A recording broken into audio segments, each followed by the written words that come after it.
আপনি কেবল তখনই ভাইরাল হতে চান, অ্যাটেনশন চান, মানুষকে জানাতে চান যে আপনি ভালো এবং ট্যালেন্টেড।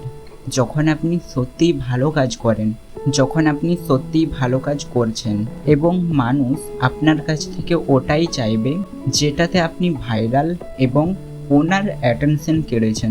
এই সিস্টেমটা আপনাকে বাধ্য করবে ওই কাজগুলো আরও ভালোভাবে করতে, ডিপলি করতে এবং সুন্দরভাবে করতে। অপরদিকে যখন আমরা আননোন থাকি, অপরিচিত থাকি, তখন আমরা পারলেই যা খুশি করতে পারি, যে কোনো জিনিস, আইডিয়া এক্সপ্লোর করতে পারি, নিজের সাধ্যমতো চলতে পারি, চাইলেই ফুটপাথ থেকে জিনিস কিনতে পারি, শুধুমাত্র লোক দেখানোর জন্য শপিং মহলে যেতে হয় না, চাইলেই বাড়ির বাইরে নর্মাল ড্রেস পরে যাওয়া যায়।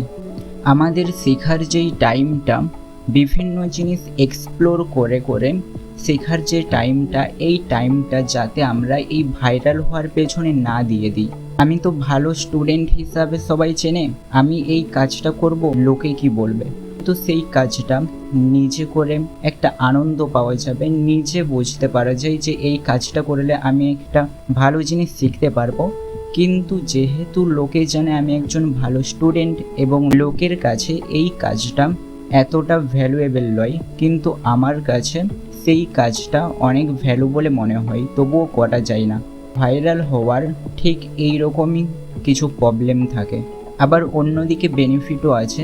বেনিফিটটা হচ্ছে যে এই এনভায়রনমেন্টটা প্রেসার ক্রিয়েট করবে যে আরও ভালো স্টুডেন্ট হতে। লোকের কাছে ভালো স্টুডেন্ট মানে ভালো নাম্বার পাওয়া, আর এই ভালো নাম্বার দিয়েই বাকি জীবনটা ভালোভাবে চলবে না, আরও অনেক কিছুই লাগবে। সেই জন্য এটাকে এমনভাবে ব্যালেন্স করতে হবে যাতে আমরা বেনিফিটটা পাই এবং অপর দিকে খারাপ দিকগুলো এড়ানো যায়।